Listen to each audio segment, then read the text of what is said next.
Je voulais pas mettre une bande son en fait. Pour dire les choses simplement, je voulais pas juste mettre une bande son.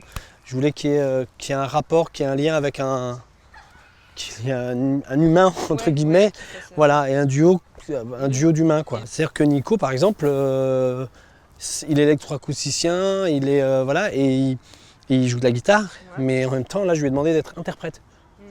Je lui ai demandé d'être interprète, d'être sur scène, de jouer un rôle, et puis de travailler avec un danseur, enfin un circassien.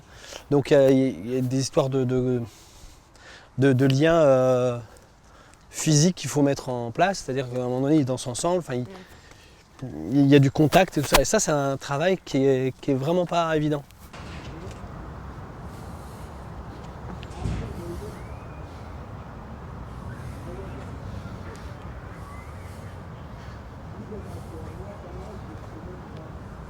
Cette poésie, pour toi, elle vient d'où? Comment tu vas la chercher?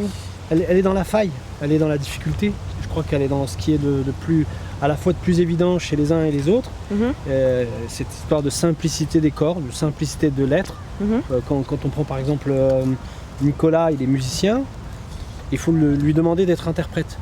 C'est un métier d'être interprète, dans l'absolu. C'est un métier. Et en même temps, moi ce qui m'intéresse c'est son être, c'est ce qu'il est.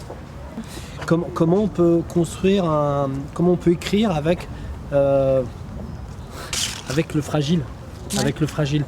Parce que prendre des danseurs ultra compétents, ultra techniques, ça existe, hein, je le fais aussi. Mais on est dans peut-être une autre façon d'écrire la danse. Pourquoi ils marchent tous en arrière là Parce qu'on marche tous en avant. Mais si tu veux, on peut faire l'inverse, regarde. Ouais, c'est pas mal ça, vas-y, c'est un nouveau concept. On peut marcher En fait, tu sais ce que ça veut dire l'espagnolette déjà?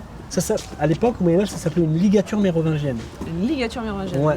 En fait, ils coupaient les lettres, c'était pour faire les monocopistes, c'était pour faire des économies d'encre au départ.